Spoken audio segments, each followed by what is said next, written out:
Indian politics is drowning in lies. At least that's the sense one gets listening to politicians trading insults every day.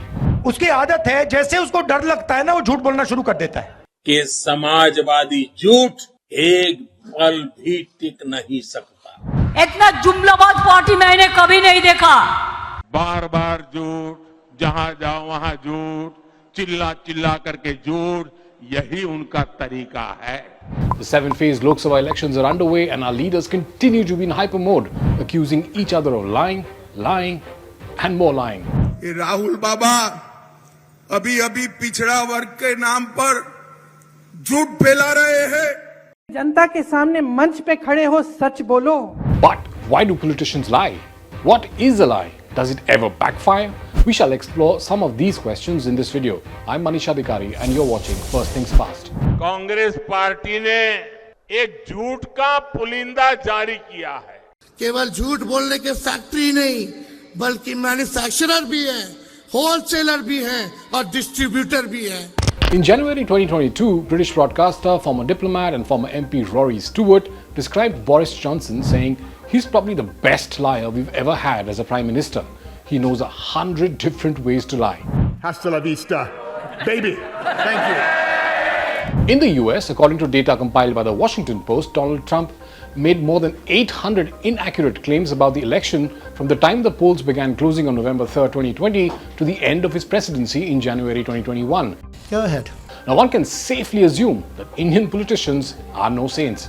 ये ओवैसी भी झूठ बोल रहे हैं, खड़गे भी झूठ बोल रहे हैं, राहुल गांधी भी झूठ बोल रहे हैं।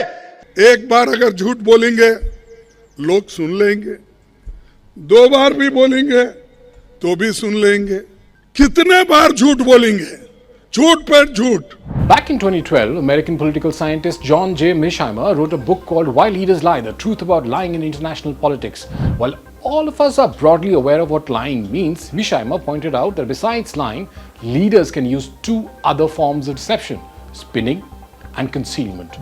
Spinning is when a person telling a story emphasizes certain facts and links them together in ways that play to his advantage, while at the same time downplaying or ignoring inconvenient facts.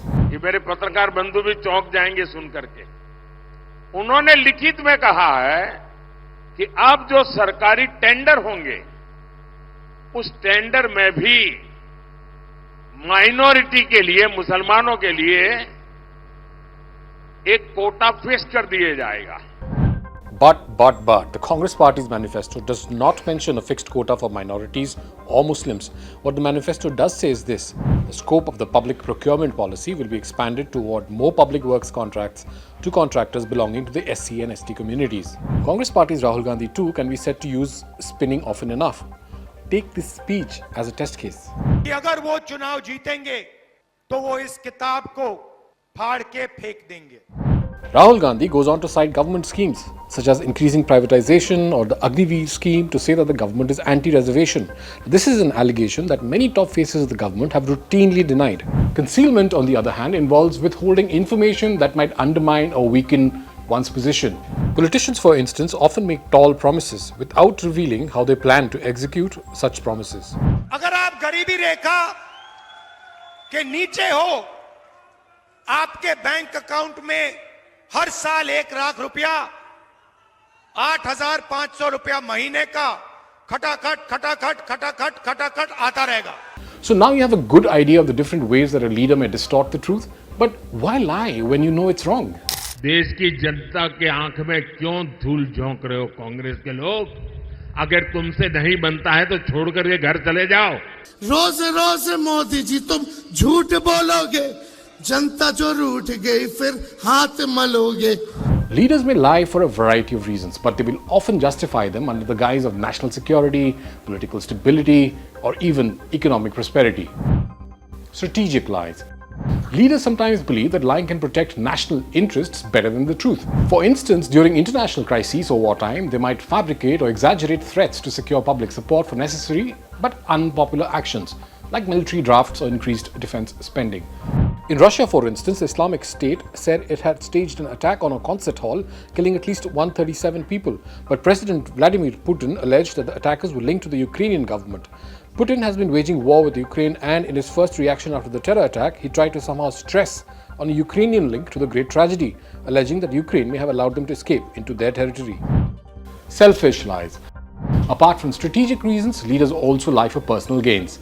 These lies are aimed at protecting their own position, power, or the interests of their allies, often at the cost of public interest. Fear-mongering.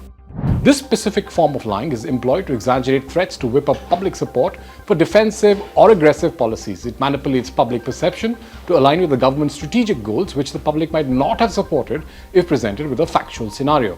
One of the best examples of this has to be President George W. Bush and his administration convincing the US to start a war against Saddam Hussein by alleging that Iraq had developed weapons of mass destruction. The people of the United States and our friends and allies will not live at the mercy of an outlaw regime that threatens the peace with weapons of mass murder. This claim was eventually proved to be false. Nationalist myth-making. Now, this is when leaders tell lies mainly to their own people about their country's past. In essence, they tell a story in which we are always right and they are always wrong. Just being subjective here, but you will find frequent examples of this in the leaders of Pakistan. A not very well known but a rather interesting example of this comes from July 2020.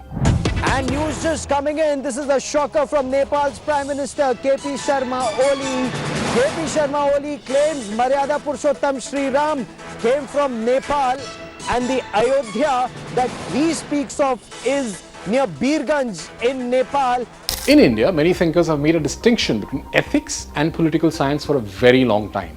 In fact, Kautilya, who wrote the famous Arthashastra, is considered by some experts as the world's first thinker to underline that private morality is not applicable in political matters. A line in the Arthashastra reads, "The king should conceal as a tortoise does his limbs, any limb of his own that may have become exposed." Now, this is not in direct reference to the phenomena of lying, of course, but you get the drift, right? Vishaima's book, meanwhile, provides different perspectives on lying. Generally, there are two main ways to conceptualize lying: the absolutist view and the utilitarian view.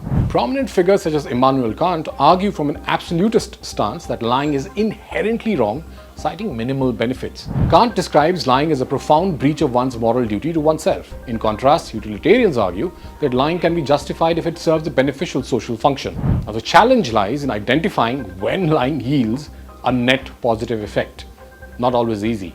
Vishaimer explores deceit in international relations through a utilitarian lens, and then he goes on to flag the most dangerous kinds of international lies. These are lies that leaders tell their own citizens. These kinds of lies tend to backfire too, and they can mess up a country's plans more than the lies told to other countries. Plus, they can really corrupt political and social situation in their home country, causing all sorts of problems. So it's clear that lying, spinning, and concealment are tools often wielded in the complex dance of governance. Yet, the ethical quandaries they pose are not just philosophical, but have real-world impacts on trust and democracy. Now, whether it's strategic maneuvers on the global stage or domestic myth-making, the intent and consequences of these falsehoods ripple through society, sometimes with unforeseen and long-lasting effects. If you ask me, the onus is on us to stay informed, question the narratives presented to us, and demand transparency and honesty from our leaders, of course.